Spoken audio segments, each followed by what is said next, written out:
And just Ryan, take us through the double lateral there and how you able to improvise and pick up the ball and scooch in from about 34 yards.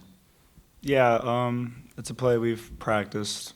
Going back to the summer, we've walked through it a bunch of times. Felt good about it this week, so we called it. And, we were really lucky it was a backwards pass. I don't think we ever practiced it being a backwards pass, so it ended up being that way, and it ended up working out well. Took a good bounce and just made a play. You hadn't repped the fact that it could be a backwards pass. You just seemed very heads up that you picked up and just ran with it. Just instinct there? Yeah. Coach Hinshaw always talks about being an American, and, whatever happens, just go with it. So didn't hear a whistle, so I just tried to finish the play. Michael, can you kind of give your perspective on what happened on that play?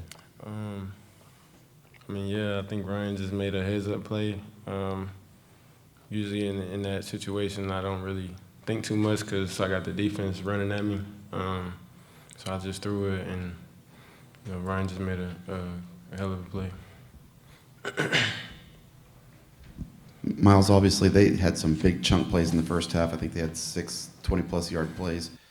How did the defense kind of hunker down after that? And, you were forcing them the field goals. Obviously, they managed to go the whole game without punting, but come away with only 33 points as the nation's #1 offense coming in. I think they're a good team. We just bend but never break. Sometimes we're gonna be put into situations, but as long as we never break, I feel like the defense. We're gonna keep building from this game.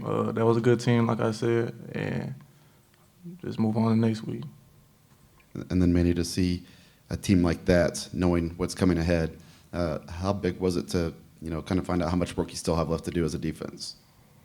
I think it's important for us to figure out just where we stand and how much work needs to be done, like you said, and it just helps us to know that what type of work we got to put in to win for real, and it shows us that it comes down to executing, and it'll maybe heighten our emphasis on it while we're practicing throughout the week, and we're just gonna look to get better and fix it.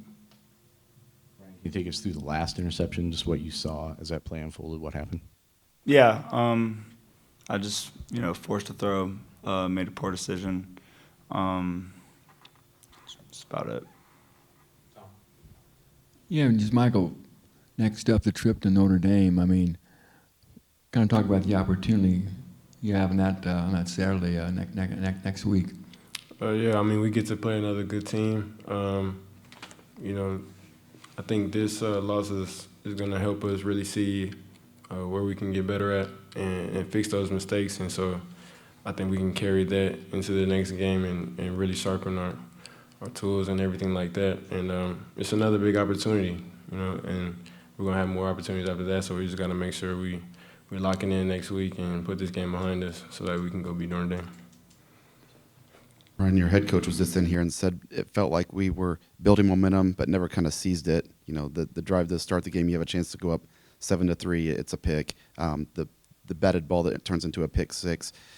But are there positives to take away from this, the way that this team fought all the way to the end? And, against a team like that, you come away with a 2-score loss despite all the mistakes that this team made. Yeah, I think we did a great job on offense. I think Coach Henson did call a really good game. And we felt confident the whole game that we could move the ball, and we did. Obviously, I think all 3 turnovers were in the red zone or close to it. Obviously, you can't turn the ball over in the red zone. It definitely makes it a little bit worse. But, it's really encouraging that we moved the ball well, and it shows that, we're right there. We just got to be a little bit better. Any more questions for these guys? All right, Phil, Nathan, real quick. What did you guys? Anybody who wants to answer? What did you guys do for 3 hours after getting ready to play this game mentally and physically, and then any effect that you think that it had on how this went? We just stayed locked in. We just went over our game plan, you know, just like normal, just like if we didn't have a 3-hour delay, we just, you know, lifted the guys up mentally. You know, it didn't really affect us as a team. I think we just kept our bodies ready and loose and everything like that, and we're just waiting to get back on the field. All right. Thanks, guys. Thanks, everyone.